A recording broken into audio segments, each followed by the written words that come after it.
नमस्कार, power breakfast में आपका स्वागत है। मैं हूं डिम्पी कालरा। तो एलओसी पे टेंशन अभी भी बरकरार है और वहां से कभी भी कोई भी खबर आ सकती है, लेकिन उस बीच आज वायदा बाजार की एक्सपायरी भी है। आज 28 तारीख और वायदा बाजार की एक्सपायरी के साथ साथ मार्केट का मोमेंटम शायद थोड़ा और वॉलेटाइल भी हो सकता है, इसलिए इन सभी ट्रिगर्स का ध्यान रखें। और आज कुछ और अहम ट्रिगर भी हैं, जिसमें कच्चा तेल भी है जो कि करीब 2% ऊपर आया है। तो कुछ अहम ट्रिगर्स आपकी स्क्रीन पर होंगे। यूएस मार्केट्स के अंदर कल हमने देखा हल्का सा दबाव भी बनते हुए दिखा, हालांकि नेस्डैक किसी तरह से हरे निशान में जाके बंद हुआ है।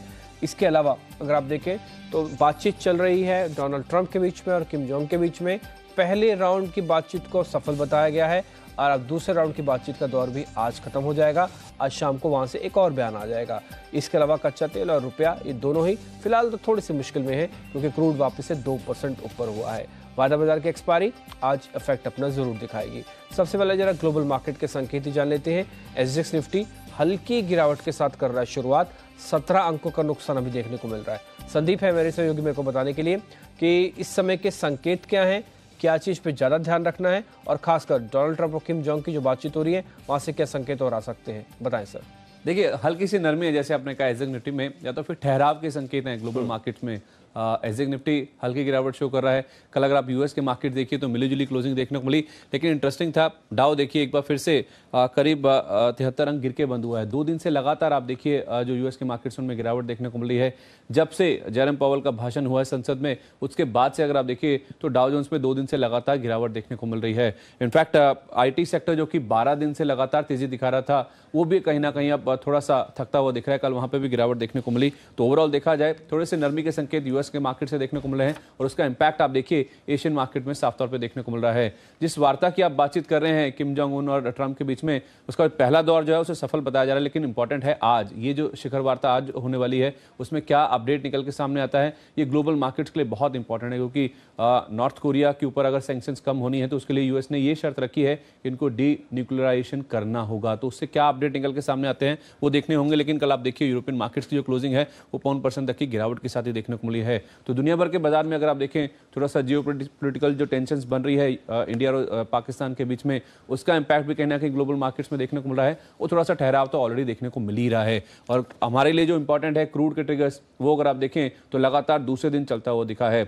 कल ऐसी खबरें थी कि ओपेक का जो ट्रंप ने ट्वीट किया था उसको नजरअंदाज करते हुए दिख रहे हैं, और कल यूएस में जो तेल भंडार के आंकड़े हैं उसमें अनुमान के विपरीत बढ़त देखने को मिली है। 86 लाख बैरल से यूएस में अगर आप देखें जो तेल भंडार है वो बढ़ता हुआ दिखा है।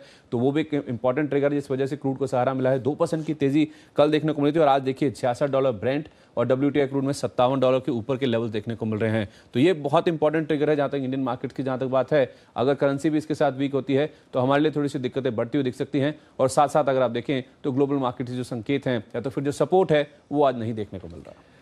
ठीक है, ग्लोबल मार्केट से जो बैठक चल रही है कुछ और पॉजिटिव आंख से संकेत आने चाहिए, ये ध्यान देने वाली बात है।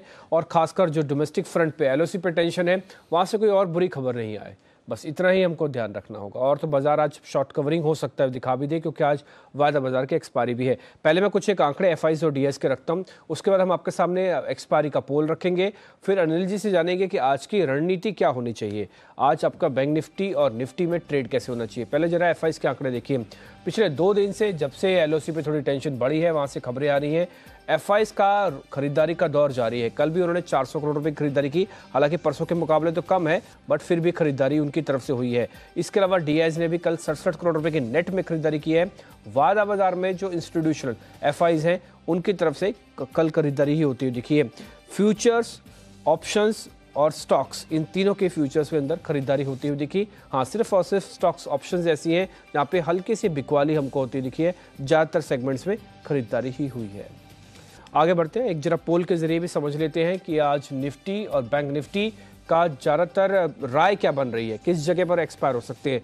रजत मेरे सहयोगी हैं बताने के लिए। रजत बताएं, पहले निफ्टी के बारे में बताएं, निफ्टी का पोल क्या कह रहा है।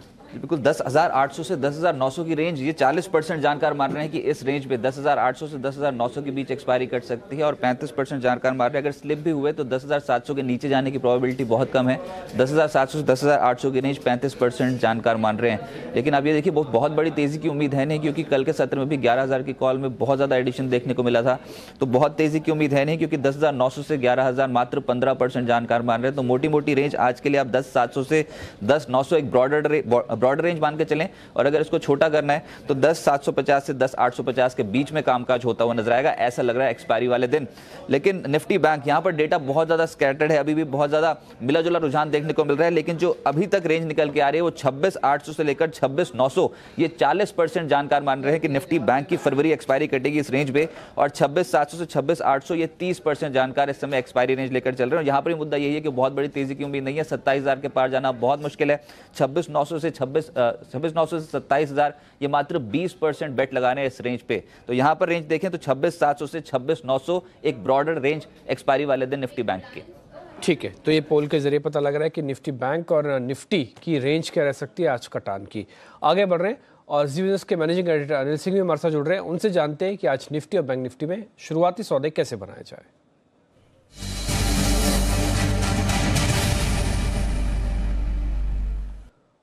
Anil ji good morning. LOC पे रात को तो कोई खबर आई नहीं, बट टेंशन बरकरार है, हाई अलर्ट पे अभी भी है। और दूसरी बात, ग्लोबल मार्केट से आज थोड़े सुस्त संकेत हैं। चिंता की बात यही है कि क्रूड $2 एकदम से तेज हो गया, और जो डोनाल्ड ट्रंप की बातचीत चल रही है किम जोंग से, वो सक्सेसफुली आगे बढ़ रही है। सारे संकेतों को जोड़ के आज क्या करना है? देखिए, बहुत सारे संकेत हैं ग्लोबली भी, जहाँ एक और किम जोंग और डोनाल्ड ट्रंप, इसे तो बाजार मानते चलते हैं, यहाँ पर कोई खास नेगेटिव झटका नहीं लगेगा। डेडलाइन नजदीक आ गई है 1 मार्च की, जहाँ पर ट्रेड वॉर को लेकर फैसला आना था, वो भी लग रहा है कि आगे बढ़ेगी और आगे मतलब आसानी से बढ़ जाएगी। भले डेडलाइन नहीं तय कर रहे, डेडलाइन पर ये तय नहीं कर पा रहे हैं, लेकिन उसके बावजूद मामला सुलझ जाएगा। तो ये 2 फैक्टर ऐसे हैं जो ठीक हैं, पॉजिटिव से न्यूट्रल हैं, लेकिन कच्चा तेल से थोड़ा ऊपर की तरफ आता दिखा है और रुपया से थोड़ा कमजोर होता हुआ दिखा, तो ये हल्की सी चिंता की बात है। बहुत बड़ी बात नहीं है, लेकिन हाँ थोड़ा नजर वहां पर रखनी होगी। तो ग्लोबल संकेत तो ये है, और वैसे भी हम ग्लोबल संकेतों पर आज ट्रेड कर नहीं रहे। हमारे लिए तो दोनों ही संकेत है। हमें एक तो बॉर्डर पर अगर किसी भी तरह की कोई भी खबरें आती तो वो बाजार को वोलेटाइल रख सकती है, ऊपर नीचे होगा। दूसरा, वैसे भी एक्सपायरी का दिन है तो उतार चढ़ाव तो होना ही है। मेरा ये समझना है कि 10,700 से 10,900 ये निफ्टी की ग्लोबल रेंज आप मानकर चलें, इस रेंज में बाजार ट्रेड करते हुए दिखेंगे। छोटा करना है तो 10,725 से लेकर आप 10,875 तक की रख सकते हैं। ये रेंज हो सकती है जिसमें बाजार ट्रेड करने की कोशिश करें। 10,800 आपके लिए निर्णायक लेवल होगा। जहाँ तक बैंक निफ्टी का सवाल है, थोड़ी सी कमजोरी ज्यादा होने के संकेत बैंक निफ्टी से हैं। ऐसे में मुझे लगता है कि बैंक निफ्टी में आप 26,800 जहाँ पर बंद हुए वही निर्णायक लेवल है। 26,600 से 27,000 ये बैंक निफ्टी की ट्रेडिंग रेंज हो सकती है, जिसमें वक्त बिताने की कोशिश आज बैंक निफ्टी करे। सर, कोई ऐसा सेक्टर जिस पे ज़्यादा फोकस करना चाहिए, या फिर कोई ऐसा सेगमेंट जो आज एक्सपायरी के चलते ज़्यादा एक्टिव रह सकता है? हाँ, मुझे लगता है कि एक तो आपके लिए कच्चे तेल की तेजी की वजह से फिर से ऑयल मार्केटिंग कंपनियों के शेयरों पर और थोड़ा सा एविएशन शेयरों पर दबाव बन सकता है। आईटी शेयर अभी तक थोड़े मजबूत दिख रहे थे, लेकिन इनमें खरीदारी करनी तो गिरावट में ही, जल्दबाजी नहीं करनी। 11-12 दिनों की अच्छी तेजी के बाद थोड़ा सा एक करेक्शन आया है, तो ये हल्के और कमजोर हो सकते हैं, और जब कमजोर हो तब खरीदने के बारे में सोचें। ठीक है सर, बहुत शुक्रिया आपका। आज एक्सपायरी का एक्शन थोड़ा बहुत रहेगा वॉलेटिलिटी को लेकर, हाँ, लेकिन डोमेस्टिक फ्रंट पे जो भी एलओसी से खबरें आएंगी वो बहुत इंपॉर्टेंट रहेंगी। ग्लोबल मार्केट से संकेत मिक्स्ड है, उसमें कुछ खास बड़ा असर कम से कम भारतीय बाजारों पर आज छाप नहीं छोड़ता हुआ दिखेगा। आगे बढ़ रहे हैं, अब जरा ये देख लेते हैं कि आज के खबरों वाले शेयर कौन से हैं। पूजा त्रिपाठी इस बीच हमारे साथ जुड़ चुके हैं यही बताने के लिए आज के स्टॉक्स एंड न्यूज़। बताएं Pooja. Good morning. Good morning Timpi. आज शुरुआत करते हैं भारती एयरटेल से। काफ़ी अहम बोर्ड बैठक होने वाली है कंपनी की, जिसमें कि पूंजी जुटाने की योजना है। तो क्या अपडेट आता है इस पर नज़र रहेगी, तो भारतीय एयरटेल आज फोकस में रह सकता है। एसबीआई पर नज़र रखिए, यहाँ खबर आ रही है कि अप्रैल दिसंबर के बीच बैंक में करीब 7,951 करोड़ के घोटाले हुए हैं, और ये जो जानकारी है ये खुद बैंक की तरफ से दी गई है। आरटीआई एक्टिविस्ट चंद्रशेखर गौड़ को ये जानकारी दी गई है, और इसमें अप्रैल से दिसंबर के बीच कुछ घोटाले के मामले सामने आए हैं। तो एसबीआई पर इस खबर का कुछ रिएक्शन आज देखने की उम्मीद है। इसके अलावा विप्रो पर नजर रखिए। कंपनी ने अपने 2 कारोबार वर्कडे और कॉर्नर स्टोर ऑन डिमांड, जो कि एचआर सर्विसेज से जुड़े हुए कारोबार हैं, वो बेचने का करार किया है एलाइट को, और $11 करोड़ में ये डील होने का अनुमान है। तो विप्रो पर आज नजर रखनी होगी। आज तमाम फार्मा शेयर भी फोकस में रह सकते हैं, स्पेशली वो कंपनियां जिनका कि एक्सपोजर कैंसर की दवाओं पर है। कैंसर की दवाएं सस्ती होंगी और एनपीपीए ने नोटिफिकेशन जारी किया है कि अब दवाओं पर मार्जिन की जो ऊपरी सीमा है वो 30% तय कर दी गई है और इससे आने वाले समय में हम देखेंगे कि कैंसर की करीब 42 दवाओं के मार्जिन पर लिमिट लगी है, तो इस कैंसर की दवाएं सस्ती हो सकती है। इसके चलते आज फार्मा शेयर फोकस में रहेंगे। Cable company KEI industries, KEC international और स्टरलाइट टेक जैसे स्टॉक्स पर भी नजर रखिए। खबर आ रही है कि बिजली चोरी रोकने के लिए इलेक्ट्रिसिटी केबल इंफ्रा में सरकार निवेश कर सकती है और यहाँ पर करीब 37,000 करोड़ का स्कीम लाने की घोषणा कर सकती है सरकार, तो इसका रिएक्शन आज तमाम केबल कंपनियों में देखने की उम्मीद है।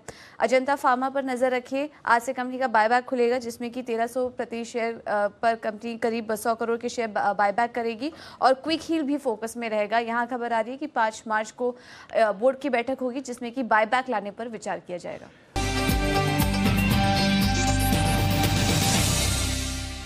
एलकेपी सिक्योरिटीज के रोहित शिंगरे ने ये बताया कि आप निफ्टी चाहें तो खरीदारी कर सकते हैं। यहाँ पे वो कह रहे हैं कि निफ्टी पे एक अच्छा खासा ट्रेड बनेगा बाय का और 900 तक आ सकता है। उन्होंने 2 सौदे और भी दिए हैं, जरा जल्दी जल्दी वो भी आप नोट करें, आपकी स्क्रीन पर आते चलेंगे। गोदरेज इंडस्ट्रीज है, 515 का टारगेट है, कल अच्छी खासी क्लोजिंग इसमें मिली है और आप इसमें चाहें तो 488 का एक स्टॉप लॉस रख सकते हैं। दूसरा शेयर भी आपकी स्क्रीन पर है, वो यूनियन बैंक, 73 रुपए के टारगेट के लिए यहाँ पर भी आप खरीदारी करें। अब कुछ और ट्रेडिंग कॉल्स को भी नोट कर लें।